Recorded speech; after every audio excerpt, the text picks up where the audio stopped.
Bonjour, alors vous remarquez peut-être que je ne suis pas sur l'île d'Orléans, mais je suis à Montréal pour la fin de semaine et j'ai eu envie de parler d'un auteur particulier à Montréal. Il y en a beaucoup d'auteurs québécois qui sont nés à Montréal, mais j'avais envie de parler de poésie, parler d'un poète en particulier. Oui, j'en ai un en tête que j'adore, qui n'est pas né à Montréal, qui est pour moi le plus grand poète, mais il y en a un autre aussi qui est né à Montréal.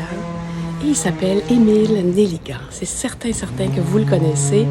Il est tout simplement extraordinaire. On a eu d'ailleurs à l'époque, je me souviens moi, d'une comédie musicale qui a eu un grand succès. Il faut parler d'Émile Nelligan, il faut le relire, surtout que ce garçon, cet homme, est né à Montréal, comme je disais, d'un père qui était irlandais et d'une mère qui venait de Rimouski. Donc, ils se sont installés à Montréal pour toute la vie. Il avait 2 sœurs. Et cette œuvre-là, magnifique, qui a 170 poèmes, il les a écrits en 3 ans. Imaginez-vous qu'il a écrit toute son œuvre en 3 ans.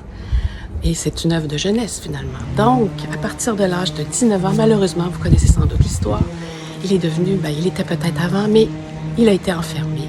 Il était schizophrène profond, et il a passé le reste de sa vie enfermé à l'asile Saint-Jean-de-Dieu, qui est devenu aujourd'hui l'Institut universitaire en santé mentale de Montréal. Donc, il a passé sa vie. Il n'a pas écrit par la suite, ou peut-être qu'il a écrit, mais ça a été jeté.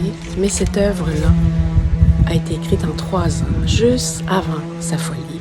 Que sa folie soit trop grande pour qu'il puisse vivre normalement. Donc, c'est un être extraordinaire. Je suis troublée aussi de lire ses poèmes encore aujourd'hui. On devrait le lire de plus en plus souvent. Se souvenir de lui aussi.